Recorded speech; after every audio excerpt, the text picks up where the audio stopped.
Renowned as the Middle East's largest solutions provider of integrated facilities is the distinguished Imdad Group. Imdad's end goal of enhancing its clients' capabilities is met through turnkey solutions covering a wide range of hard and soft FM services, manpower supply and environmental solutions. Forging the way forward with a highly qualified workforce of over 6,000 multicultural personnel, Imdad has garnered numerous prestigious accreditations and accolades for labour welfare, as well as quality and reliability of services. This matchless combination of talent and technology makes us a powerhouse of ingenuity and innovation, enabling us to adapt to the changing economic landscape around us. Our range of customized services simplifies the lives of our stakeholders, making us the partner of choice for property managers across the UAE. As we continue to shape and lead the industry, Imdad takes great pride in counting itself as a powerful contributor to the region's success story.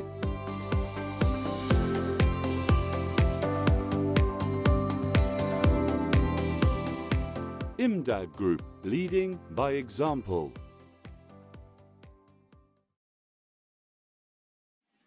So thank you for the introduction. Good afternoon, everybody, and welcome to the CoreNet Global Middle East Chapter input to this Big Five Digital Festival Global.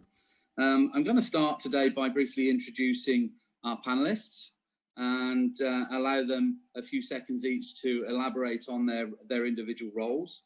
I'll start with Richa Singh, predominantly as she is the CoreNet Global Middle East Chapter Chair at the moment. So Richa, if you could just briefly introduce yourself, please. Absolutely. Thank you, Sean. So my name is Richa Singh and I'm the Director of Real Estate for Ericsson across India, Middle East, Africa. So I'm responsible for the real estate portfolio overall, which includes leasing, design, capital projects, as well as workplace management.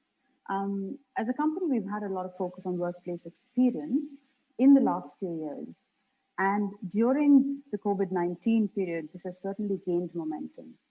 So we are keenly looking at the workplace of the future, of which technology is a big part. The question being, what is the best way to achieve that seamless integration of the physical and the digital workplace?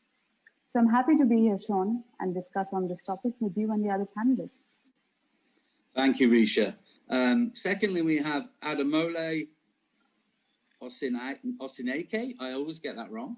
Ademola, would you mind introducing yourself and correct my pronunciation? No, Sean, you did just well. My name is Ademola Osinaike. I work with Standard Chartered Bank. I look after the supply partner relationship for African Middle East. I recently moved into that role, just FYI. And what does that mean? So we've got a supply partner relationship with 3 global companies, and I sit in the middle of that and look at after that relationship. And just as a follow-up to what Richa said, for us as a bank, one of the interesting things that we've been keen to understand is the new ways of working post-COVID. Whilst we might say, yes, it's new ways, we've got a few things in the pipeline ourselves, which have now been accelerated by COVID. One of the biggest agenda on that list, like you rightly noted, is the role of technology in all of this, and that's what we're here to talk about. Thank you. Excellent. Thank you very much for that. And finally, Jack Cohn works with ICD Brookfield. Jack, over to you. If you could just introduce what your new role is. Sean, thank you for the introduction, and thank you to the Big Five for putting this together. As you mentioned, I'm an investment manager for ICD Brookfield, the joint venture between the Investment Corporation of Dubai, the sovereign wealth fund and investment arm of the Emirate of Dubai, and Brookfield Properties, the largest owner of real estate globally, with $540 billion of assets under management. We have built a prime grade A office development in the core of DIFC, and we too are trying to harness technology in order to lease up the building and then provide the best quality and service and landlord relationship with our tenants that can be found in the region and globe. So thanks, Jack. Well, moving on then to our viewers in particular, we have a fantastic panel, as you can see, from three very diverse sectors across the corporate real estate and facilities profession to discuss really the technologies that we feel have been deemed critical to the business operations and predominantly the corporate real estate facilities operations through the COVID crisis, and what we feel is going to become predominant thereafter through COVID recovery and beyond. So without further ado, I'm going to ask our first question. And our first question for discussion today is, given your experience of the global pandemic, are there any technologies that were in use in your workplace that you think will become obsolete in the next 12 months? My initial thoughts, personally, are around desktop phones. Desktop telephones, to me, I think are a thing of the past. And we as a profession have been forced through peer pressure and through pressure from the business to provide these things at vast amounts of money that now pretty much are obsolete, in my opinion, are going to disappear. But that's just my personal opinion. And I hand over the discussion initially to Richa to give us her view, and we'll see what the other panelists think. Excuse me. So, yeah, I think that's quite a relevant question, isn't it? And I mean, just looking at your example, I think, yes, I mean, desk phones are out already, and they have given way to video conferencing, a lot of which we have been using, of course, to connect with people as we've stayed home during this period. There are other examples. I mean, you know, digital whiteboards giving, replacing static whiteboards, or digital branding, you know, replacing static branding, which for one is more sustainable, so no printing, but also that companies are able to continuously and quickly change messaging if it's on digital, right? Simple things like keys to your locker, they're replaced by digital keypads, and moving forward, they will literally move onto your phone, and that will make it completely touchless. And we've been hearing and talking a lot about that touchless aspect of technology in the workplace as well.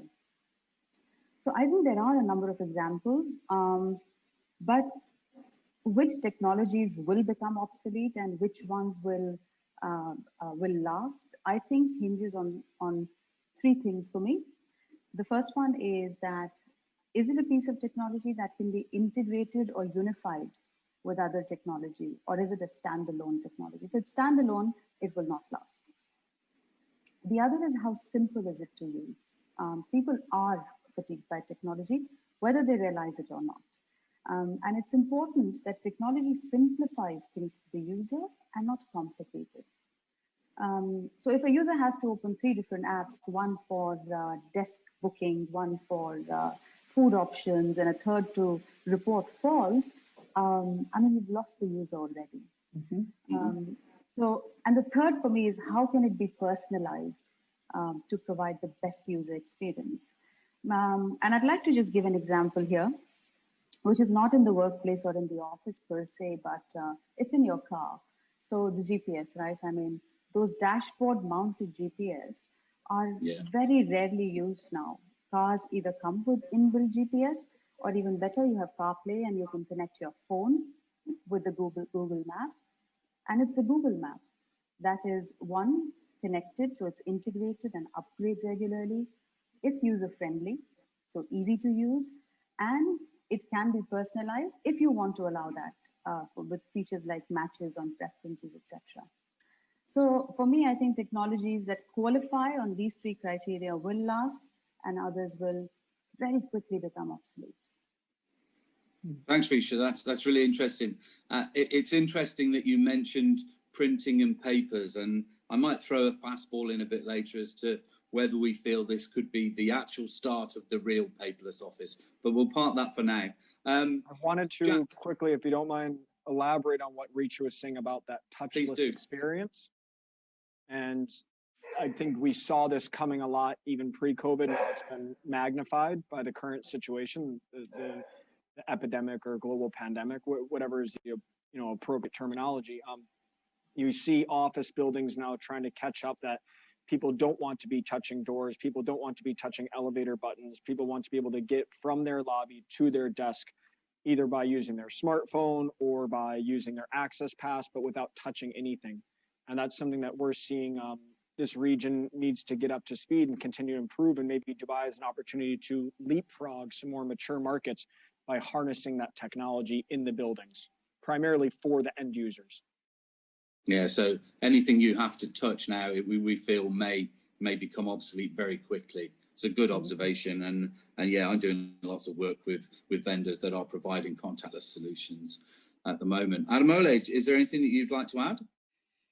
Absolutely, but it still goes back to the second point she mentioned, and that's the two things actually. Number one is the unification. I've recently had to deal with quite a number of deployments, and amidst all of those deployments, security deployments in particular, were the questions of what can this integrate to? Do we have to keep multiple systems? Do we have to keep multiple or do multiple purchases? You know, so back to that point on unification, I think it's big. It's once you start to ask users to go through multiple interfaces, you're already losing them. And that's the very strong point that resonates with me. Yeah. Yeah, I think that's come out from all three of you, and I would tend to agree. It has to be simple, stupid these days for people to be interested at all, and predominantly on a mobile phone. If you can't access something by an app now, people just aren't interested in following links on websites, etc. So yes, I think some interesting observations there certainly, and open to some questions hopefully at the end of the session. Okay, going on to our second question then. What do you and I think we may have touched on this, but what do you think the priorities will be in technologies for companies and in turn employees in the COVID recovery and post-COVID environments? And are they different? So I think we really, let's talk about collaboration maybe and working face-to-face. I know there's been lots of discussions on that. But I think technology is going to have a huge part to play in that. Jack, is there anything that you feel you can add to that discussion? Yes, it is inevitable that technology is disrupting, but possibly in a positive way, all of our companies and a lot of the industries around the globe. One way that Brookfield and we are adapting to it is using technology to help with our leasing and with, I guess, that experience. We're using a technology called Matterport, where we can provide a digital or virtual tour of our building to someone sitting anywhere in the world. And as you said, it can be, you know, sent via email or through an encrypted link or just from a WhatsApp. And someone can experience the building. We're also using another portal called VTS, View the Space. Brookfield's an investor in that. It's used in a lot of mature markets, London, New York, across Asia, where we put all of our data online so our brokers can look at it, our asset managers, whether they're based here in the region or abroad, everyone can kind of collaborate, but through a virtual platform. And are you finding that there's been a lot of uptake for that in the Middle East since it's been introduced? And has that predominantly been because of COVID, or do you think it would have been without that? I think that there has been an uptake in the Middle East. We need to catch up with the rest of the world in using some of these technologies, but I'm a firm believer in with technology and with this current situation, it's adapt or die. If you don't get with the new trends and the new norms, you will quickly be left behind. And so we see ourselves as market leaders, and we want to raise the standards of the entire Dubai, GCC, Middle East, Africa market. And you know, we're happy to educate and share our best practices and learnings. Thanks for that. Richa, have you anything to add? Well, yes, I think there's been so much that is one said on collaboration and, you know, how to make it work in this physical / digital world going forward. There's a lot of work being done as well, right? I think the most important thing here is that through this experience, there has been a bit of a decoupling, as some have called it, of where work happens and how work happens. And I think what companies need to be able to offer is two things: flexibility and choice, because that is what the future workforce will demand. So some employees may choose not to return, and it will be important for companies to integrate those remote workers as well, along with the ones who are in the physical space. And of course, technology is the way to do it. And Sean, I see it more or less like a Venn diagram, literally. I see technology, the workplace, and culture as three circles. And literally where they overlap is where I see people, collaborating, engaging, learning from each other, being productive and being happy and satisfied at work. So I think those three things really need to come together to make it work for people. Because at the end of the day, people, it has to be human-centric. People are at the heart of whatever companies try to do. So, yeah. So from my perspective, I think collaboration needs to work both in the physical world, in the digital world, and in the hybrid world. So yes, we can go into what types of technology, etc., if we have time, but I'll stop with that for now. Okay, thank you for that. Ademola? So one interesting thought is, whilst we're talking technology now because of COVID, the reality is in a couple of other markets, the issues they're dealing with aren't essentially COVID. So on the front burner of some countries or markets are security issues, security concerns. And these security concerns have also paved the way for more advanced technology deployment. And I give an example. I currently work out of Nigeria, where we recently had some unrest, and largely some of the remote viewing that we had to do, to be able to give staff comfort of when to go to work and how to assess offices, literally came from our security systems that we were viewing remotely from control rooms. So I just wanted to note the fact that, yes, we might be in this situation, we might be talking technology today because of COVID, but at the heart of all of this is technology is gradually becoming a norm in everything. You literally can't run business anymore. You can't collaborate, you can't motivate, you can't engage without, taking into cognizance, the technology. And it's also interesting that within the space of, 5-10 years, there's been a massive move of the rental cost into the technology buckets, where people are now talking, let's spend more on technology so that we can create more efficient spaces and the likes. Thank you. Yeah, I think that's a really interesting observation that you've brought up there, one that perhaps people outside of Africa wouldn't even consider, and certainly haven't heard of on routine press that we would see day to day.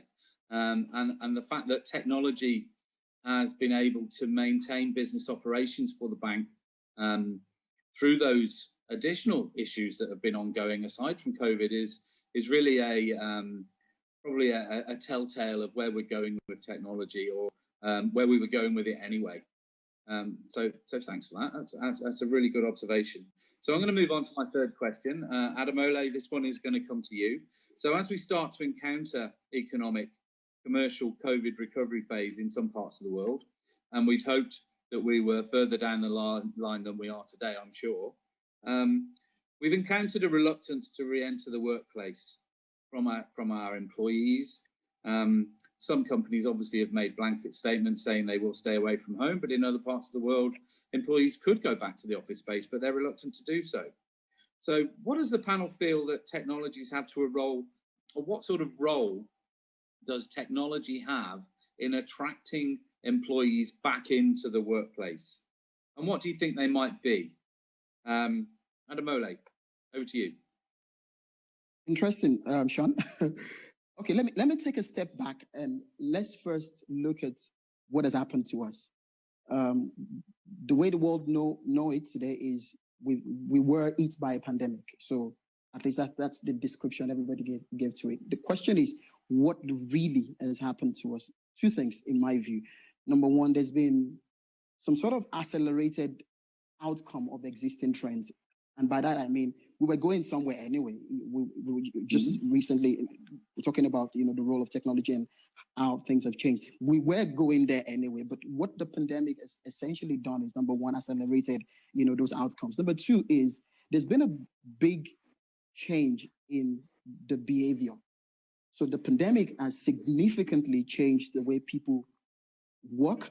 I had a chat with a friend who said, work is no longer where you go to, it is what you do. So whilst there might have been the definition of, oh, I'm going to the office, I'm going to work, it's no longer about that. It's about what you do. So you might be able to do it anyway. Having said that, right? So we're now talking about three timelines or three time dimensions. So we're talking pre-COVID, we're talking COVID, and we're talking post-COVID. One of the things that happened during COVID was, number one, there was essentially the fear factor. It literally went to the roof. On the back of that, different countries then came up with regulations, you know, and we're talking people working from home. The third to that is, now that all of this has happened, there is then the question of convenience. And then to touch on the question that you've asked, technology that will encourage people back to work, because amidst COVID, the key things people were worried about is well-being.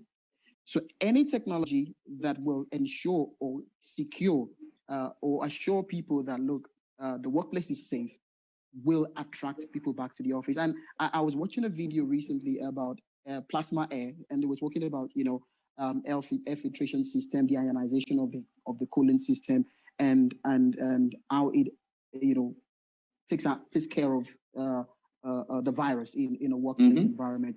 Once we can get this into a dashboard that we can evidence, that we can relate to people, that we can use to assure people that, yes, the workplace that we're calling you to come back to is safe, I think to some large extent that will encourage people to come back. The other key thing we should also keep in mind is there is also the well-being dimension of, you know, people being able to, you know, work in a workplace that provides, you know, other benefits, i.e. you're able to do your yoga, you're able to do your gym facility. Facebook they're big on food.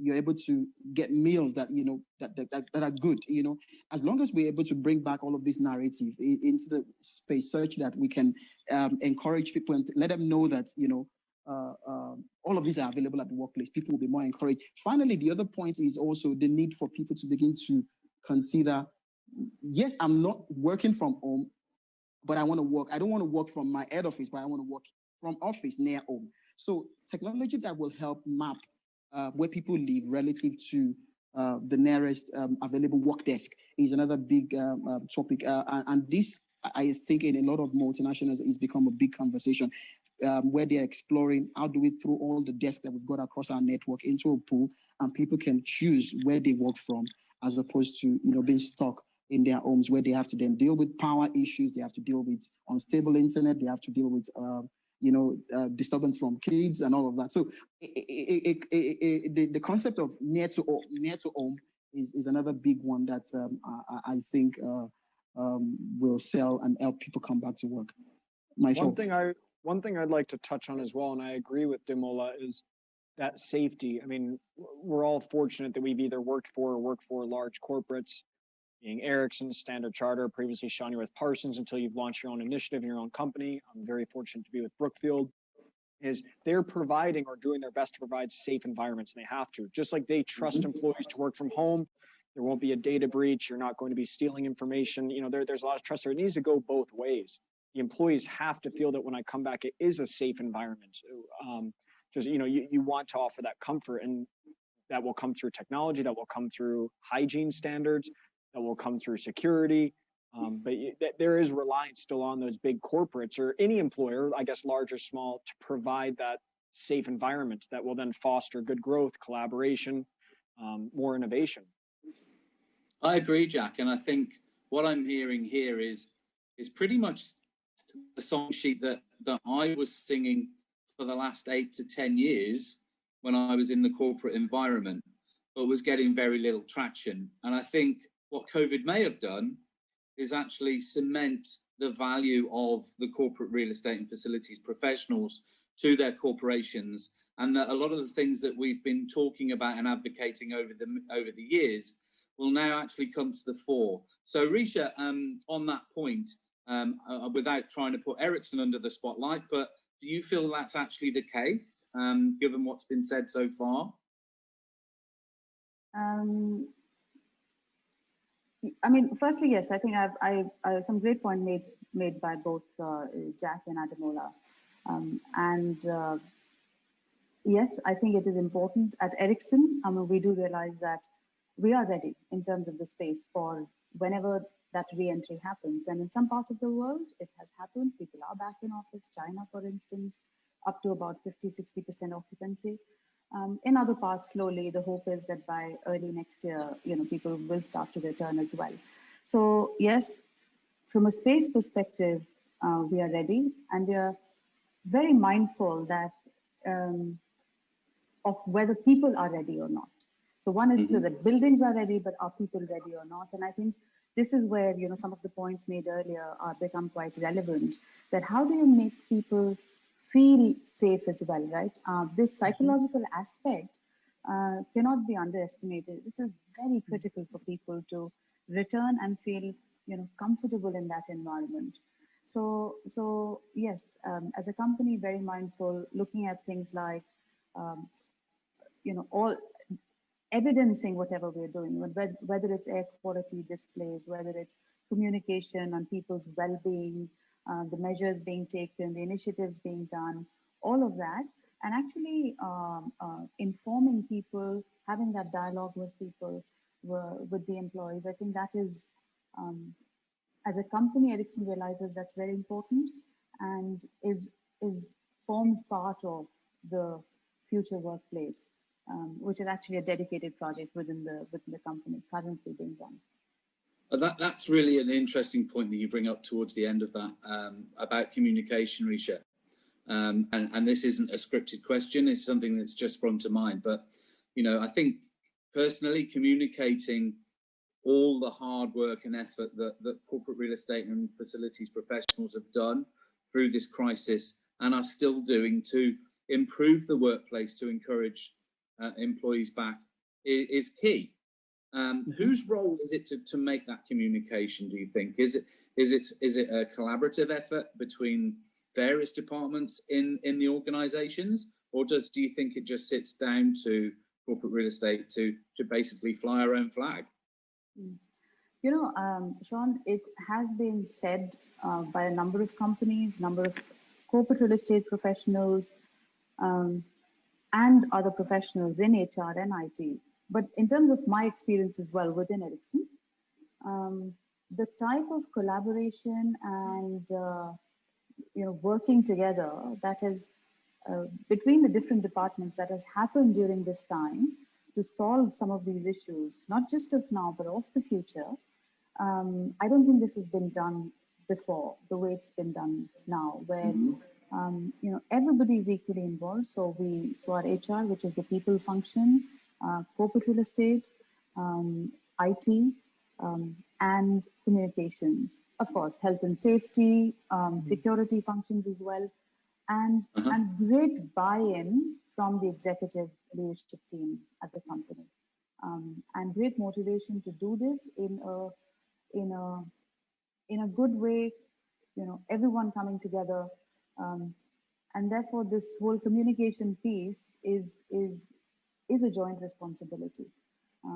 So there's a lot of thought behind it. Absolutely. And Sean, just to jump in there very quickly, there is of course, I work within the African markets here, so there is the problem of communication in most of our markets, and it's sitting on two things. Number one, we think they should know we're doing this as corporate real estate professionals. You just generally assume staff should know we're doing this, and they expect us to do this, and they should know we're doing it. But the problem with that is if we don't tell them, like Richa said, there is that tangible. It's real. That fear element is real. That's it's not assumed. It's real. There is that fear that keeps going through people's mind that, look, am I going to be safe in this work environment? Once I step out of the comfort of my home, am I safe? But except we communicate what we're doing from an IT perspective, what we're doing from HR perspective, what we're doing from the corporate realistic perspective. We might be at the heart of it, but working with all of these guys, we need to communicate, what we're doing. Otherwise, we will be doing ourselves big injustice. Absolutely. Yeah, totally. One debate that I hear going on frequently, and we're fortunate being Dubai, where the government, they took a strict approach at the beginning of COVID. They nipped it in the bud.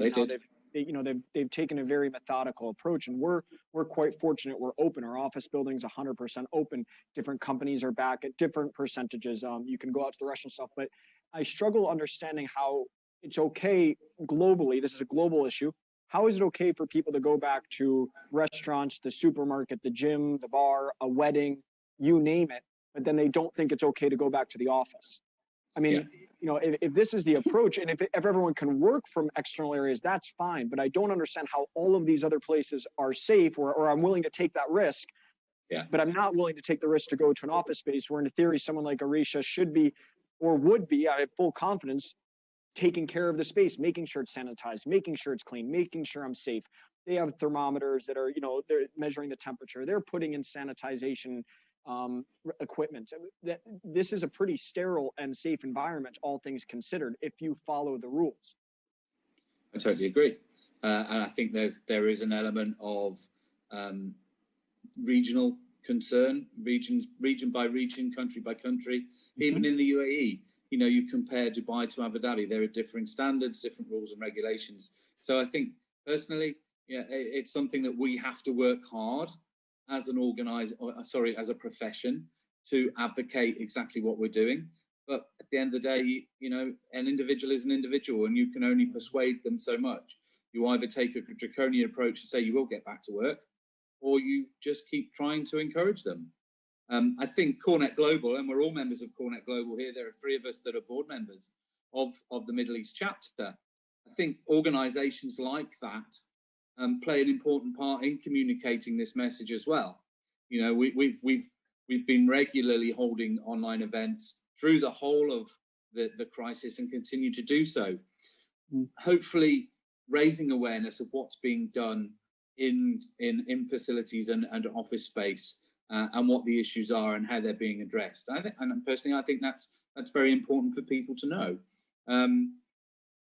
So really, if no one objects, I'm going to move on to the next question, which is probably going to be our last one, looking at our timescales, and that's looking more to the operational aspects of running office space, and what technologies do we feel are going to be important as we return to normality. So we're looking now beyond. This is very much crystal ball territory, guys. I appreciate that.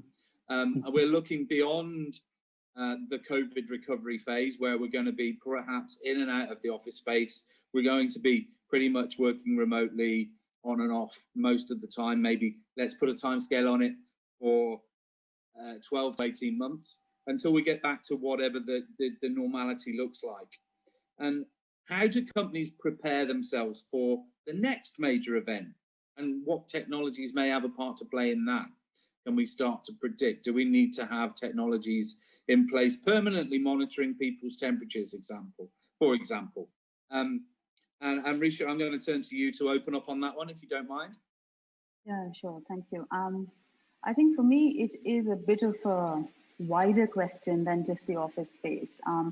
When country after country we went into a lockdown, it probably came as a surprise to many that how easy it was for people to just tuck the laptop under your arm and go home and continue to work and deliver without any interruptions whatsoever. But slowly, then there were issues that people experienced, right? Where people missed collaborating and being with others. But people also experienced issues with work-life balance. I think on average, there was a report that I was seeing people spending 2 hours more now working than they did while they were at office.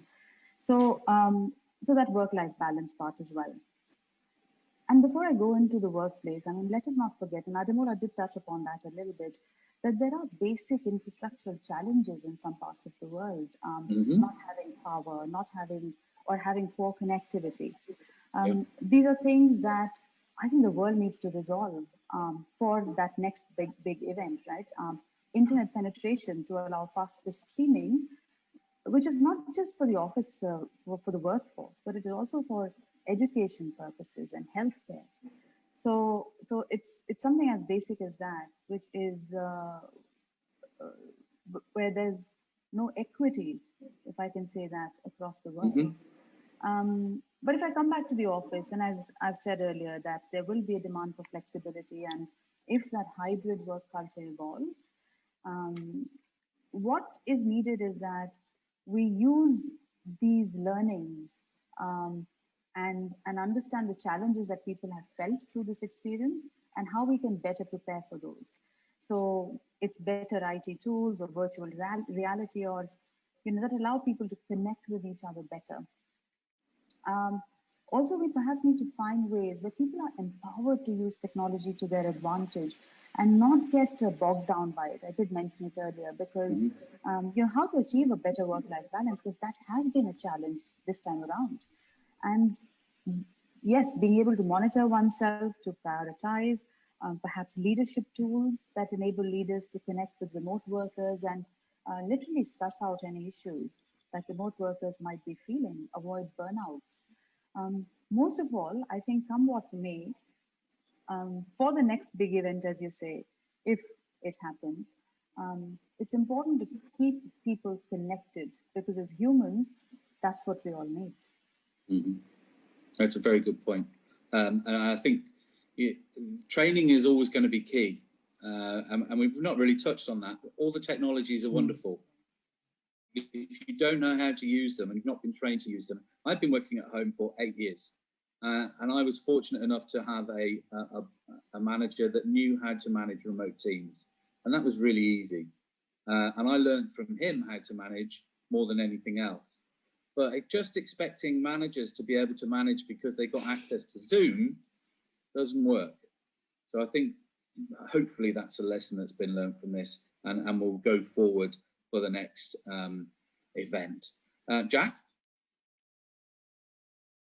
I think that it is important that we find that balance. I think it would be naive to say that people will not want more flexibility. And I think it goes both ways. How do you make people in a comfortable environment if they're working from home or a cafe? Do they have the tools and technology in place? And how do you make them feel comfortable to come back to the office? And how do you repurpose or reuse the office in the most efficient manner? I think the three things that are most important are the collaboration, the productivity, and then how does that lead to innovation? We all, right now, we're still in kind of survival mode as a race, a species. We're trying to still just get through this and find our way, but we also don't want to take a step back. We need to continue to innovate and improve. A lot of that is through technology. So finding that balance. I was fortunate. I was in a meeting with a fund manager, as one of the first guys to invest in some of Elon Musk's first ventures. And Elon Musk, I guess, used to say, density is destiny. And he would just put as many intelligent people on top of each other and just be like, create a solution. Let's find a problem, let's create a solution. And right now we're trying to find the solution to get out of this, situation, but how do we then improve? How do we come out of this actually better? And that's where we need to try to find to use technology to help us. Good points. Ademola, is there anything you'd like to add? Just 2 points. I had a chat with my health and safety manager, and he said, you don't want to have 2 COVID in a lifetime. It just shows how much of energy that took out of all of us, managing, this period. But having said that, one of the areas that I think a lot of organizations will want to prepare for, should this happen again, is the mental health of their workers. Like Richa pointed out, once people got back home, started working from home, there were quite a number of issues that then surfaced. People dialed up on the number of hours they committed to work, and it then had the flip side of, the connection wasn't there, the connectedness within team wasn't there, and we were talking about people having and dealing with mental issues. So across most organizations, you might see a case where there will be a lot of conversations around employee-assisted programs, just to ensure that, the mental state of staff are kept in check. The second thing is measuring performance. Whilst a lot of organizations might not have, put in place structure to ensure that people are still able to keep up with work, and from a management perspective, you're able to measure performance. That's one major area that I see would come up now, where organizations will suddenly sit up and say, should this happen again? How do we ensure that people are constantly delivering to what they've committed to, irrespective of where they work. So those are two key things that I think will be the focus of organizations looking forward. Thank you. That's a really great subject to really finish up on, the measurement of performance. It's an age-old question. It's one that consultants have been toiling over for many, many years, and it's something that every individual company has to work out for themselves. There is no generic answer or equation to that. It's something that every business and even subdivisions within that business need to work out. But the most important thing for us is that they communicate what those measures are, so that we can support that as from the corporate real estate and facilities perspective. And quite often that's what's missing, in my opinion, is that communication. We're not told what those measures are, so we sort of flail in the dark. We can be perceived to be steering the way the business is going when actually we shouldn't be necessarily. A business needs to come up with its own objectives, and we support that, in my opinion. And really, as we close this session, I'd like to thank all of the presenters, the panelists, for their input. Really, really insightful, definitely. Great to have such a broad breadth of experience across different sectors and across continents. Fantastic, which just goes to show the value of these sorts of events and of course the power of CoreNet Global, which we all belong to and was the catalyst for this meeting. I'd pretty much like to wrap up myself by reminding people that really work is what you do. It's not where you do it. It's how you do it that clarifies how good you are.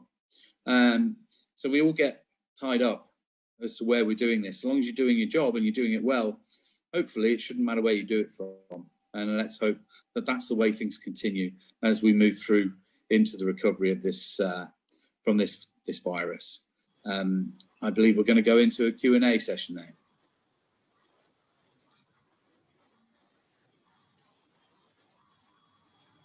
Thank you very much, Mr. Sean Heckford and the other panelists for a very insightful and a very interesting discussion on the technologies that are deemed as critical for the effective operation of the corporate offices during the COVID recovery and post-COVID. So now we'll go for the question answers from the audience. The first question is a very interesting question, that what will be critical for the future? Is it to keep the workers and the guests and the occupants healthy, or to have an invigorating environment? I think that's quite an interesting challenge, and I'm going to ask Richa to comment on that initially. If Richa, would you mind answering that? Sure. Thank you, Sean. Thanks, Suhas, as well. I think it's both. When it comes to wellness, when it comes to health and well-being, after this experience that people have had, it is absolutely imperative that companies are able to provide that. Individuals themselves are very conscious of that. And when I say wellness, it is the physical well-being, but it's also the mental, the psychological well-being. So this is something that employees will demand and organizations will have to and want to provide. And at the same time, when people have the choice to either be at work, in office or not, unless you give them a reason to be there, I may choose not to come in. So to provide that environment that really gives something back to them is also very important. So it's a fine balance, but I think both are equally important. Thanks, Richa. Ademola, I think it would be remiss of us not to sort of pass that to you as well for a different region's perspective on that question. Obviously, with you being in Africa as opposed to the Middle East. Absolutely, Sean. I'll go with the well-being agenda because, look, people work from out of different areas. People work from out of different parts of the country. Sometimes, commuting to work is big job in itself. And what you would find is when they get to work, they want to be assured that they're working in a safe place. So at any time, they are at their desk. They want to get the comfort and the assurance that, okay, I'm working safe and I'm not at risk in any way. So for me, the well-being agenda, yes, is big on the Africa agenda. So we have a common theme there from two of our panelists. So Has, I hope that answers that question, and I'll hand back to you for another. Yeah, that's correct. It's very clear, and I think a general opinion also would go in the same lines. Coming to the next question, after successfully trying out this working from home methodology, there are some corporates, rather some, or maybe there are many corporates who have reduced their corporate space leasing. I mean, they have reduced their number of corporate buildings if they have multi-branch operations and all. So there is a lesser demand for the commercial space in general across the world. This is not specific to one country. So in your opinion, will the demand for the commercial leasing space, will it rebound? And would it ever reach the pre-pandemic levels or even surpass it? So that's the question. I think that's a fantastic question for the developer on our panel. So Jack, would you like to open up on that one? Yes, that's a great question, and one that we face daily. And yes, I think you do see corporates taking potentially less space than maybe they were pre-pandemic, but that's also a reaction. You see a lot of people working from home, which is a reaction to the current crisis that all of us are facing. But we as Brookfield do see people now coming back to the offices, and we see it, as Richa was just commenting, a safe haven potentially in a place of innovation, collaboration. So I think there is the potential that people may occupy less space on just a square foot or square meter basis. But I think it's also equally important that corporates will still have their headquarters, their place that they fly their flag, and a place of gathering and collaboration. Yeah, personally, I think we've got to look at these issues in very much a cultural and a regional perspective. There are going to be many differing ways that this manifests itself around the world.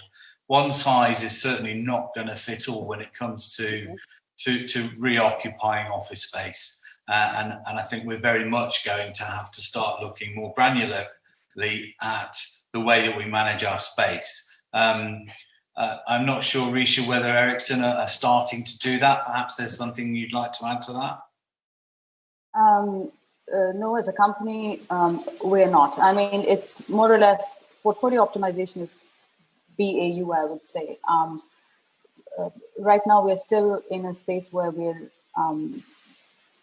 in the pandemic, and there's a lot of social or physical distancing, I would say, in the space, which means you do need more space per person, right? So no, we haven't actively done it. And I think just to add a bit more to that, I think some big companies have announced that they will adopt the hybrid work model, and they will allow people to work more from home.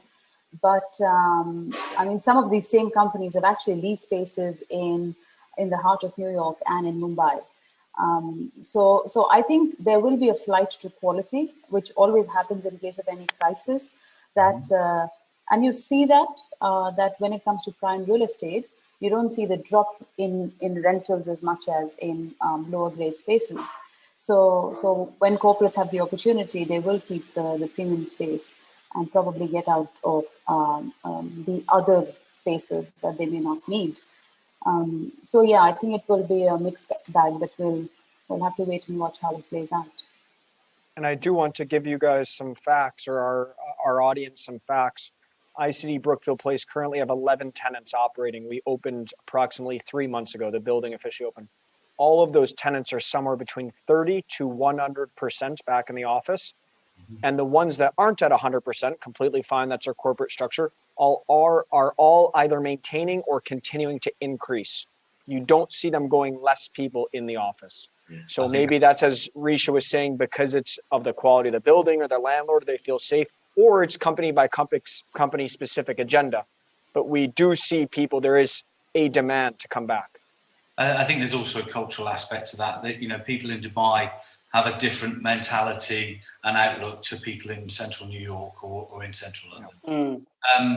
So I think we'll hand back for another question. Thank you.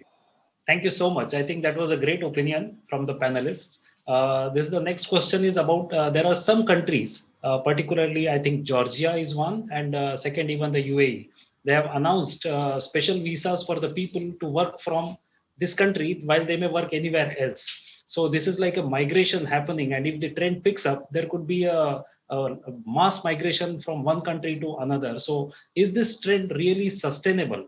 And will it have any long-term impacts on the demographic composition of various regions? Well, I think that's really interesting in terms of Dubai, because at the moment, the labour laws don't actually allow for an employer to issue a contract to somebody to work from home. Somebody who's self-employed can work from home under those new visas. So that there are all sorts of legal HR type ramifications that still need to be sorted. And I'm sure that it's not just the UAE where those legal frameworks need to be resolved and clarified to accommodate these new types of working structure and visa structures. I'm sure they'll benefit the countries that are offering them, but there needs to be a lot of work to catch up. Not only for those, but also for all these new concepts that we were all discussing about sending people to work from home. Okay. Thank you very much. Is there anything you'd like to add from that? Obviously, with an African perspective, I think we've got to be quite quick on that response. Yeah. Absolutely. So like Jack said earlier, some of the things we've done now are still reactionary. The reality is there isn't going to be a one size fits all. Countries and organizations are going to respond on need basis. But I should point out something happened in Oman recently, which was called Omanization of the workforce. Where the government is looking for organizations to employ Omanis as their first option. So where you find a case where companies are beginning to move into areas where cost is less and all of that, you might get a reaction from the regulators. So that's another response, or you should take into account. It's not unlikely that would happen, but where such happen, what I foresee is then the government then begins to respond to manage those kind of occurrences. Thank you. Cool. Thank you. Yeah. Thank you very much. And that was very interesting. And we would have loved to take more questions, but for shortage of time, we cannot take now. So once again, we thank Mr. Sean Heckford and the other panelists for joining us and having a wonderful discussion with us. Thank you very much once again.